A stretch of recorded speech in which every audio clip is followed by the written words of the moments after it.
Students, last session में हमने literary dramatic monologue के बारे में जाना था।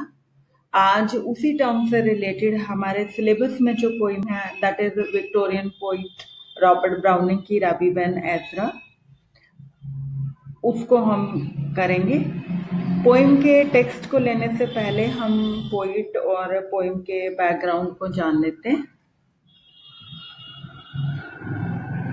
सबसे पहले पोइट ब्राउनिंग की बात करें तो 1812 में born browning historically Victorian period से बिलोंग करते हैं। ब्रिटिश हिस्ट्री में क्वीन विक्टोरिया 1837 से 1901 तक थ्रोन पर रही, तो इस पीरियड को विक्टोरियन पीरियड कहते हैं। इस पीरियड पर डिटेल में डिस्कशन तो हम लिटरेरी हिस्ट्री सेक्शन में करेंगे। अभी के लिए है कि इंडस्ट्रियल रेवोल्यूशन और डेवलपमेंट ऑफ साइंस इस पीरियड की खास विशेषताएं हैं, और hope in God and confidence in Bible इस पीरियड में वीक हो गया था। इस स्पिरिचुअल डिस्टर्बेंस के पीरियड में भी बहुत थोड़े से राइटर, जिनमें ब्राउनिंग भी एक है, अनडिस्टर्ब्ड रहे और गॉड में फुल फेथ अपनी पोइट्री में उन्होंने डिक्लेयर किया है। इस स्लाइड में आप देख रहे हैं उनका कि उनकी जो फिलॉसफी थी वो God is in heaven and all is right with the world, और इस फिलॉसफी ने उनको पोइट ऑफ ऑप्टिमिज्म, रादर उनको पोइट ऑफ ब्लाइंड ऑप्टिमिज्म भी कहा जाता है। ऑप्टिमिज्म आशावाद के पोइट। ब्राउनिंग के बारे में कंटिन्यू करते हुए, ब्राउनिंग ड्रामाज में इंटरेस्टेड थे और 10 इयर्स तक उन्होंने प्लेस लिखे, बट अनसक्सेसफुल रहने पर उन्होंने पोइट्री पर फोकस किया। और ड्रामेटिक मोनोलॉग तो ब्राउनिंग की ही डिस्कवरी कही जाती है, क्योंकि ये उनके पोइटिक जीनियस को सूट करती थी। जैसा कि आप इस स्लाइड में देख रहे हैं कि जो ब्राउनिंग है वो पोइट ऑफ मैन है और मैन के थॉट्स में इंटरेस्टेड है और ड्रामेटिक बेंट ऑफ माइंड भी था। तो इस तरह से कैरेक्टर में इंटरेस्टेड, दूसरे कैरेक्टर्स में इंटरेस्टेड होना और ड्रामा में इंटरेस्टेड होना। ड्रामेटिक मोनोलॉग में वो ये दोनों चीज कर सकते थे कि एक कैरेक्टर और उसके जो थॉट्स हैं उसको वो डिपिक्ट कर सकते थे। तो ये जो हमने डिस्कस किया, इसके बेस पे हम कह सकते हैं कि ब्राउनिंग की पोइट्री के जो मेन फीचर्स हैं वो हैं, क्योंकि वो अपनी नहीं किसी और कैरेक्टर की बात करते हैं, इसलिए उनकी पोइट्री ऑब्जेक्टिव है। इनर वर्ल्ड की बात करते हैं, इसलिए साइकोलॉजिकल है। ये जो थर्ड पॉइंट है philosophical, Browning art for art's sake में बिलीव नहीं करते थे, मतलब कि कविता सिर्फ कविता कहने के लिए कही जा रही है, बल्कि फिलॉसफी, कोई ना कोई फिलॉसफी उन्होंने अपने पोइट्री में बांध दी है। जैसे हमारी जो प्रेजेंट पोइम है वो spiritual life, religious life, struggle को जो है डिपिक्ट करती है।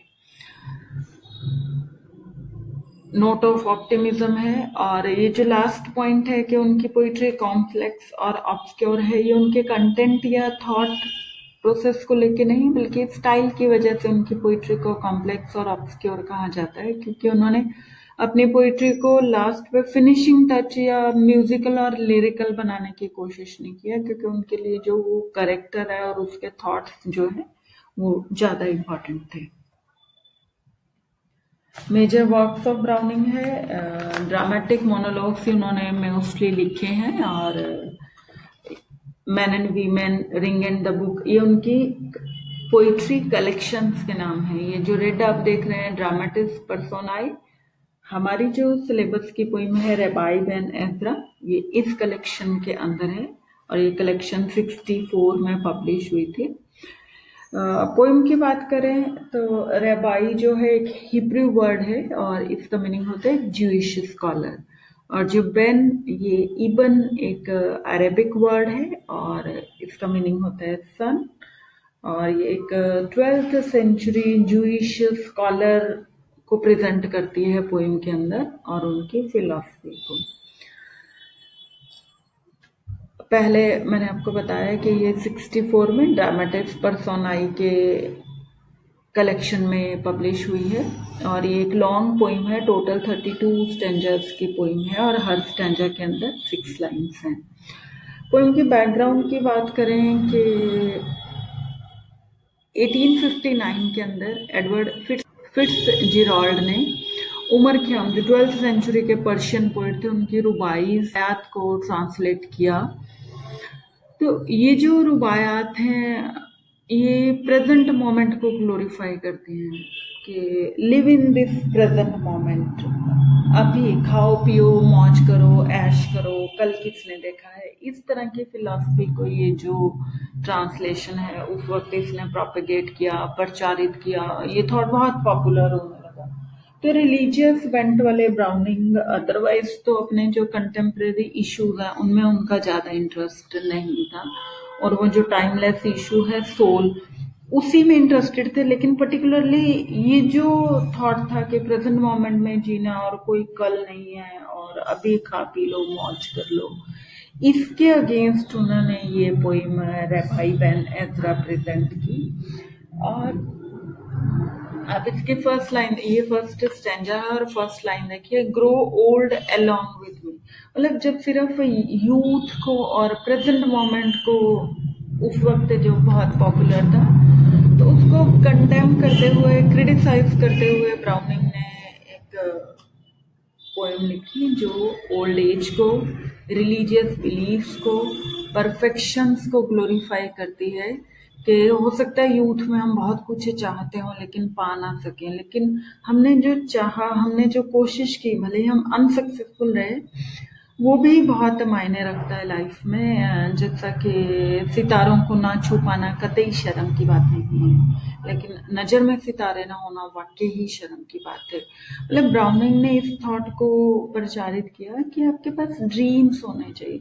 हो सकता है आप आज इस प्रेजेंट मोमेंट पे अनसक्सेसफुल रहे हो, लेकिन आपने जो चाहा था, आपने जो कोशिश की थी, वो गॉड की नज़रों में या वो आने वाले वक्त की नज़र में वो आपका रियल इवैल्यूएशन है।